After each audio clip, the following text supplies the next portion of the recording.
Tamil cinema வர வர பப்ளிசிட்டின்ற பேரில் விளம்பரம் என்ற பேரில் ரொம்ப கேடுகட்டு போய் மீடியாலாம் இருப்பாங்கன்னு தெரிஞ்சு கூட நீங்கள் இந்த முருங்கைக்காயை எடுத்துகிட்டு போய் நீங்கள் வைக்கிறீங்கன்னா நீ எவ்வளோ கேடுகட்டவனாயா இருப்பேன். ஒரு துக்க வீட்டுக்கு போகும்போது அவர் முருங்கைக்காய் கதை மட்டுமா சொன்னார், எத்தனையோ விஷயம் சொல்லியிருக்காரு. குடும்ப பாங்கான கதைகளை தான் நிறைய பண்ணார். அவர் எவ்வளோ சொன்ன விஷயங்கள் இருக்குது. அதை உங்களுக்கு ரீல்ஸ்க்கு போடுறதுக்கு அவங்க அந்த மாதிரி கூல் சுரேஷை போல ஒரு கேடுகட்ட ஆளுங்களெல்லாம் தலை சிறந்த நடிகர், இயக்குனர், வசனகர்த்தா, நீங்கள் உங்கள் மரியாதையை காப்பாற்றிங்கன்னா நல்லது. இல்லைன்னா நாளைக்கு உங்கள் மீது கண்டிப்பாக பெரிய பிரச்சனை காவல்துறை மூலமாக வரும். யாருன்னா வழக்கு தொடுப்பாங்க. அப்புறமா ஜட்டியோட உங்களோட செயல் ரொம்ப கேள்விதானமான செயலாக இருக்குது. இதை கண்டிக்க வேண்டியது யாருன்னா சினிமா துறையினர், அதாவது நடிகர் சங்கமும் சரி, தயாரிப்பாளர் சங்கமும். ஏன்னா போன வாட்டி நீங்கள் மாலை போட்டாருன்னும் போதே நான் இந்த விஷயத்தை அன்றைய தமிழ் திரைப்பட தயாரிப்பாளர் சங்க தலைவராக இருந்த திரு முரளி ராமசாமி, ஆமாம் சார் நான் நடவடிக்கை எடுக்கிறேன், பட் நாங்கள் என்ன பண்ணுறது, இந்த ப்ரொடியூசர்ஸ் தான் கூப்பிட்றாங்கன்றாங்க. அப்போ அந்த ப்ரொடியூசருங்க கொஞ்சமாவது மூடி யோசனை. இந்த துக்க நிகழ்வில் திருமதி ராதிகா அவர்கள் ரொம்ப வருத்தப்பட்டாங்க. அவங்க நசுக்கப்பட்டாங்க. அந்த கூட்டத்தில் நெரிசலில் அவங்களால அந்த துக்க வீட்டாண்ட அம்பிகா அவர்கள் வந்தபோது ஒரு தொலைக்காட்சி நிருபர் போய் மைக் எடுத்துன்னு போய் ஏதோ கேள்வி கேட்டிருக்காரு. அதாவது விஷயம் தெரியாமல் கேட்டு இங்கே என்கிட்ட கேட்காதுன்னு அம்பிகா போதோ சும்மா மைக்கை கொடுத்து நீங்களா உங்களை இன்ட்ரடியூஸ் பண்ணிக்கொண்டு பேசுறது, அப்புறம் தவறான ஒரு விஷயத்தை போய் கேட்குறது. இந்த கீழ்த்தனமான வேலைகளை விடுங்க. இது நீங்கள் அங்கே திறந்து விட்டதுனால தான் எல்லாருமே வராங்க, எல்லாருமே போகிறாங்க. நீங்கள் ரெஸ்ட்ரிக்ஷன் கொண்டாந்துருக்கணும். திரு அஜித் இருக்கார் இல்லைங்க, நடிகர் அஜித், அவருடைய வீட்டில் அவங்க தந்தையார் மரணம், தாயார் மரணத்தப்போ அதனால் இனிவரும் காலங்களில் இந்த மாதிரி விஷயங்கள் எல்லாம் கட்டுப்படுத்துறதுக்கு தயாரிப்பாளர் சங்கம், நடிகர் சங்கம். சினிமா சேட்டை நேயர்களுக்கு வணக்கம். இன்னைக்கு ஒரு முக்கியமான விஷயத்தை தான் பற்றி பேசலாம் அப்படின்னு இருக்கிறேன். என்ன விஷயம் அப்படின்னா, தமிழ் சினிமா வர வர பப்ளிசிட்டின்ற பேரில், விளம்பரம் என்ற பேரில் ரொம்ப கேடுகட்டு போயிருக்குது அப்படின்னு சொல்லணும். குறிப்பாக யாரை சொல்கிறேன் அப்படின்னா, நடிகர்னு சொல்லிக்கக்கூடிய அந்த cool Suresh, junior artist cool சுரேஷ்னு கூட சொல்லலாம். அவரெல்லாம் ஜூனியர் ஆர்டிஸ்ட்னு கூட சொல்ல முடியாது. ஏன்னா ஜூனியர் ஆர்டிஸ்ட் கலைஞர் கூட உழைக்கிறாங்கன்னு சொல்லலாம். இவரை கீழ்த்தனமாக தான் சொல்லணும் அப்படின்னு தான் நான் சொல்லுவேன். ஏன் அப்படின்னு பார்க்குறீங்கன்னா, சரி எங்கேயோ போகிற ஏதோ பப்ளிசிட்டி பண்ணுற, அந்த மாதிரி பண்ணால் பண்ணி போ, எங்கேயோ தொலை. இப்போ சமீபத்தில் கூட சிங்கப்பெண்ணேன்னு முதல்வர் தமிழக முதல்வர் ஜோசப் விஜய் அவர்கள் இன்ட்ரடியூஸ் பண்ணதுக்கப்புறம் உடனே பார்த்திங்கன்னா ஒரு படம் ப்ரொமோஷனுக்கு அந்த சிங்கப்பெண் கெட்டப்பில் அந்த யூனிஃபார்மில் வராரு. அது சரி ரைட் கூட நீ அது சிங்கப்பெண்களுக்குன்னு போட்டது, நீ அந்த மாதிரி போட்டு அதை கேவலப்படுத்துறதுக்கு பண்ணியா என்னன்னு தெரியல. ரைட், அது குட்டிசோராக போச்சு, விட்ரு, அந்த வேலையை நீ பண்ண. ஒவ்வொரு இடத்துலையும் நீ ஒவ்வொரு காஸ்டியூமும் அவங்களாட்டம் போடுற, இதெல்லாம் பண்ணி நீ அந்த மாதிரி ஒரு பஃபு நாட்டம் பண்ணன்ற பண்ணிக்கோ. ஆனால் திரைக்கதை வல்லுனர், தமிழ் திரைப்படத்தில் மட்டும் இல்லாமல் இந்திய திரை உலகத்திலேயே பாராட்டத்தக்கவர், பெருமைக்குரியவர் மறைந்த திரு பாக்கியராஜ் அவர்கள். அவர் இறந்த செய்தி கேட்டுன்னு ஒரு 2 தினங்களுக்கு முன்பு அவர் வீட்டுக்கு போகிறீங்க. போகும்போது அவர் வீட்டுக்கு உனக்கு ரீல்ஸ் எடுக்கிறதுக்கு ஆளை வச்சுக்கிறேன், அங்கே மீடியாலாம் இருப்பாங்கன்னு தெரிஞ்சு கூட நீங்கள் இந்த முருங்கைக்காயை எடுத்துகிட்டு போய் நீங்கள் வைக்கிறீங்கன்னா நீ எவ்வளோ கேடுகட்டவனாயா இருப்ப. நீ உனக்கு கொஞ்சமாக அறிவு இருக்கா? ஒரு துக்க வீட்டுக்கு போகும்போது அவருக்கு மாலையை போடலைன்னா கூட வீட்டில் இருந்து பரவாயில்ல, அங்கே எதிர்நாத்துக்கு முருங்கைக்காய் எடுத்துன்னு போய் கொடுக்குற. அவர் முருங்கைக்காய் கதை மட்டுமா சொன்னார், எத்தனையோ விஷயம் சொல்லியிருக்காரு. குடும்ப பாங்கான கதைகளை தான் நிறைய பண்ணார். அவர் எவ்வளோ சொன்ன விஷயங்கள் இருக்குது. அதை விட்டுட்டு நீ அந்த வீட்டுக்கு முருங்கைக்காய் எடுத்துன்னு போகிற மாதிரி போகிற. உன்னை மீடியா அங்கே எடுத்தாங்க பாரு, அவங்கள சொல்லணும், எஸ்பெஷலி யூடியூபர்ஸ் எல்லாம் சொல்லணும். இதை உங்களுக்கு ரீல்ஸ்க்கு போடுறதுக்கு அவங்க அந்த மாதிரி கூல் சுரேஷை போல ஒரு கேடுகட்ட ஆளுங்களெல்லாம் வராங்க. ஒரு தலை சிறந்த நடிகர், இயக்குனர், வசனகர்த்தா, அவரோட மறைவுக்கு ஒருத்தன் வரானும் போது நீங்கள் அதெல்லாம் எடுக்கிறீங்க.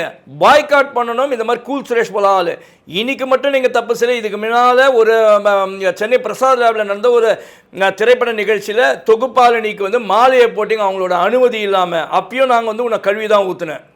அதை தான் இப்பயும் சொல்கிறேன். நீங்கள் உங்கள் மரியாதையை காப்பாற்றிங்கன்னா நல்லது. இல்லைனா நாளைக்கு உங்கள் மீது கண்டிப்பாக பெரிய பிரச்சனை வந்து காவல்துறை மூலமாக வரும். யாருன்னா வழக்கு தொடுப்பாங்க.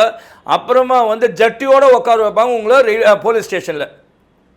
உங்களோட செயல் ரொம்ப கேள்விதானமான செயலாக இருக்குது. இதை கண்டிக்க வேண்டியது யாருன்னா சினிமா துறையினர், அதாவது நடிகர் சங்கமும் சரி, தயாரிப்பாளர் சங்கமும், ஒட்டுமொத்த சினிமா சங்கமும் வந்து கண்டிக்கப்பட வேண்டியவர் இந்த கூல் சுரேஷ் தான். நீங்கள் ரொம்ப கீழ்த்தனமாக ஒரு தரம் தாழ்ந்து போயிட்டு இருக்கீங்க.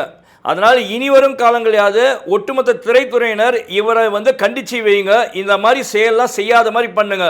ஏன்னா போன வாட்டி நீங்கள் மாலை போட்டாருன்னும் போதே நான் இந்த விஷயத்தை வந்து அன்றைய தமிழ் திரைப்பட தயாரிப்பாளர் சங்க தலைவராக இருந்த திரு முரளி ராமநாராயணன் சாரோட சொன்னேன். அவர்கிட்டே நான் அந்த புகாரை கொடுத்தேன்.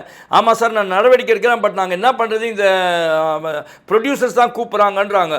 அப்போ அந்த ப்ரொடியூசர்ஸுங்க கொஞ்சமாக மூடி யூஸ் பண்ணுங்க. உங்கள் படத்தில் வந்து ஒரு திரைப்பட தயாரிப்பாளரும் இயக்குனரும் புரிஞ்சுக்கக்கூடிய விஷயம் என்ன அப்படின்னு பார்த்தீங்கன்னா, உங்கள் படம் நல்லா ஓடணும்னா ஒழுங்கான ஆர்டிஸ்ட்டை போடுங்க, ஒழுங்கான கதையை வச்சு மக்களுக்கு போய் சேர்ற அளவுக்கு நீங்கள் அதை வந்து தெளிவான ப்ரொமோஷனாக பண்ணி நீங்கள் அனுப்புங்க. அதை விட்டு இந்த மாதிரி கீழ்த்தனமான ஒரு ப்ரொமோஷன் இந்த மாதிரி ஆட்கள்லாம் வச்சு பண்ணிங்கன்னா அந்த படத்துடைய தரமே தாழ்ந்து போய்விடும் அப்படின்னு தான் சொல்லுவேன். ஏன்னா அன்றைக்கி அந்த மாதிரி மாலை போட்டு நான் அவர்கிட்ட கம்ப்ளைண்ட் பண்ணேன். நான் நடவடிக்கை எடுக்கிறேன் அப்படின்னாரு. ஆனால் இதான் விஷயத்த சொன்னார். இதுக்கு ஒட்டுமொத்தமாக நீங்கள் நடவடிக்கை எடுத்தே தீரணும். அதே சமயத்தில் இன்னொரு விஷயத்தையும் சொல்கிறேன். இந்த துக்க நிகழ்வில் திருமதி ராதிகா அவர்கள் வந்து ரொம்ப வருத்தப்பட்டாங்க. அதை நாங்களே பார்த்தோம் கண்குள்ளாக. இந்த டிவியில் இருக்க காணொலி காட்சிகள் தான் பார்த்தோம், தொலைக்காட்சியிலையும் பார்த்தோம். நம்ம என்ன அப்படின்னு பார்த்தீங்கன்னா, அவங்க நசுக்கப்பட்டாங்க. அந்த கூட்டத்தில் நெரிசலில் வந்து அவங்களால முடியல வெளியில் வர்றதுக்கு, அவ்வளோ கஷ்டப்பட்டுருக்காங்க. அதே மாதிரி வந்து அந்த துக்க வீட்டாண்ட வந்து அம்பிகா அவர்கள் வந்தபோது ஒரு தொலைக்காட்சி நிருபர் வந்து போய் மைக் எடுத்துன்னு போய் ஏதோ கேள்வி கேட்டிருக்காரு. அதாவது வந்து விஷயம் தெரியாமல் கேட்டு இங்கே வந்து என்கிட்ட கேட்காதன்னு அம்பிகா வந்து அவர்கிட்ட வந்து கத்துற அளவுக்கு நீங்கள் நடந்துக்கிறீங்கன்னா, ஊடகத்துறையினர் முதல்ல போய் பேட்டி எடுக்க போகிறீங்களா, எங்கே போகிறீங்கனாலும் முதல்ல அவங்கள ஸ்டடி பண்ணிட்டு போய் கேள்வி கேளுங்க.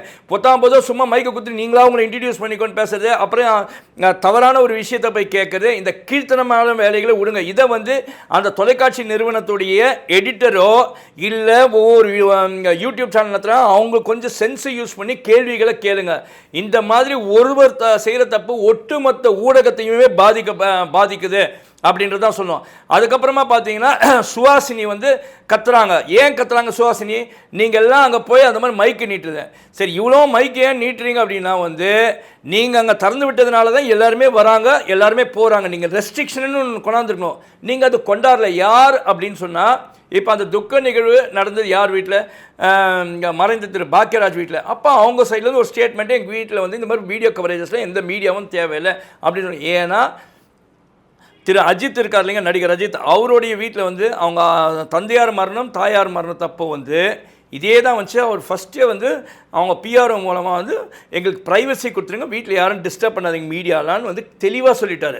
மீடியா வந்து பிடிச்சிருந்துச்சுன்னா அவங்க வீட்டுக்கு போய் மரியாதை செலுத்திடுவாங்க. நான் கூட என்னுடைய நண்பர் கோடங்கியோட வந்து பாக்கியராஜ் அவர்கள் இறந்தபோது அன்றைக்கி நைட்டுக்கு போயிட்டு மரியாதை செலுத்திட்டு வந்துடுறேன். ஆனால் அந்த வீட்டுக்குள்ளே போயிட்டு நம்ம டிஆர்பிக்கோ இல்லை வியூஸ்க்கோ தேவைன்றதுக்கோசம் நம்ம மைக்கெல்லாம் இது கேமரா எடுத்துன்னு போய் போகிறது, அதை வந்து ஒரு துக்க வீட்டில் சுகம் காண்ற அளவுக்கு நம்ம இருக்கக்கூடாது அப்படின்றது தான் என்னோட தனிப்பட்ட கருத்து. நீங்கள் அஜித்தை பாருங்கள், அவங்க வீட்டுக்கு வேணான்னு சொல்லிட்டாரு. வீட்டாண்ட யாருன்னா போனாங்களே வீட்டுக்குள்ளே, எந்த ஒரு பிரச்சனையும் இல்லை, டீசெண்டாக நடந்து டீசெண்டாக முடிஞ்சிடுச்சு. அதே மாதிரி ஒவ்வொருத்தரும் நல்ல, அதாவது திருமண வீடாக இருந்தாலும் சொல்லி இல்லை இந்த மாதிரி விஷயமா இருந்தால் நீங்கள் உங்கள் வீட்டுக்கு மீடியா வேணும்னா தெளிவாக மீடியாவை வந்து உங்களால் ஆர்கனைஸ் பண்ணக்கூடிய அளவுக்கு இருந்து அதை ஒரு பிரச்சனையும் இல்லாமல் இருக்குன்னா நீங்கள் ஆர்கனைஸ் பண்ணுங்கள். நீங்கள் முடியாத பட்சத்தில் இந்த மாதிரி உள்ளே வந்து விழுறாங்கன்னா நீங்கள் முதலே ரெஸ்ட்ரிக்ட் பண்ணுங்கள். அதுக்கப்புறமா மீடியாவை வந்து சுஹாசினி ரொம்ப கேவலமாக திட்டுற அளவுக்கு இருந்துச்சு. அந்த மாதிரி இல்லை ராதிகா அவர்கள் வந்து ஒரு இக்கட்டான சூழ்நிலையில் மாட்டிக்கினாங்க. அவங்க வந்து உள்ள அந்த நெரிசலில் மாட்டின்னு அவஸ்தைப்பட்டாங்க. அந்த மாதிரி ஒரு சூழல் வரக்கூடாதுன்னா அந்தந்த வீட்டில் இருக்கவங்க அப்பப்போ அவங்க ஃபஸ்ட்டு ஒரு அறிக்கை விட்டுருங்க. நீங்கள் அறிக்கை விடுறது இல்லாமல் அந்த ஒரு இப்போ இவர் பாக்கியராஜ் சார் இறந்துட்டார் அப்படின்ன உடனே பிஆர்ஓ யூனியன், மக்கள் தொடர்பாளர்கள் சங்கம்னு ஒன்று இருக்குது. தமிழ் திரைப்பட மக்கள் மக்கள் தொடர்பாளர்கள் யூனியன் அப்படின்னு ஒன்று இருக்குது, டிடிபிடி யூனியன் இருக்குது. அப்போ அவங்க நீங்கள் என்ன பண்ணணும், நீங்கள் அவங்க மூலமாக சொல்லி அந்த பிஆர்ஓ யூனியன் வந்து, ஏன்னா ஒவ்வொரு செலிபிரிட்டியும் ஒவ்வொரு பிஆர்ஓ கூப்பிட்டு வருவீங்க, அதனால் நீங்கள் உங்கள் மூலமாக வந்து சொல்லி எந்த மீடியாவும் வராத அளவுக்கு நீங்கள் ரெஸ்ட்ரிக்ட் பண்ணி வச்சுக்கோங்க. நான் இல்லைப்பா என்னோடய பர்சனல் சேனல் இருக்கே அப்படி நான் அதுக்கு வரைக்கும் போட்டுக்கேன் என் ஆளை வச்சு அப்படின்றதுலாம் இல்லாமல் டோட்டலாக ரெஸ்ட்ரிக்ட் பண்ணிங்கன்னா இங்கே எந்த ஒரு சச்சரவும் நடக்காது. அந்த கல்யாண வீடாக இருந்தாலும் சரி, துக்க நிகழ்வு வீடாக இருந்தாலும் சரி, அந்த இடத்துல ஊடகவியலாளர்களால் உங்களுக்கும் பிரச்சனை இருக்காது, உங்களால் ஊடகவியலாளர்களுக்கும் எந்த வகையிலும் ஒரு அசிங்கம் ஏற்படாமல் இருக்கும் அப்படின்றதான் என்னுடைய தனிப்பட்ட கருத்து. அதனால் இனி வரும் காலங்களில் வந்து இந்த மாதிரி விஷயங்கள் எல்லாம் கட்டுப்படுத்துறதுக்கு தயாரிப்பாளர் சங்கம், நடிகர் சங்கம் மற்றும் ஒட்டுமொத்த திரைப்பட தயாரிப்பாளர்கள் உடைய கூட்டமைப்பு எல்லாமே சேர்ந்து ப்ளஸ் பிஆர்ஓ யூனியன் எல்லாம் முடிவு பண்ணிங்கன்னா பத்திரிகையாளர்களும் ஒழுக்கத்தோடு இருப்பாங்க, உங்கள் வேலையும் நல்லபடியாக நடக்கும் அப்படின்னு சொல்லிட்டு மீண்டும் அடுத்த வீடியோவில் சந்திக்கிறேன்னு சொல்லிட்டு உங்களிடமிருந்து விடைபெறுவது உங்களுடைய ஒற்றந்துரை. நன்றி, வணக்கம்.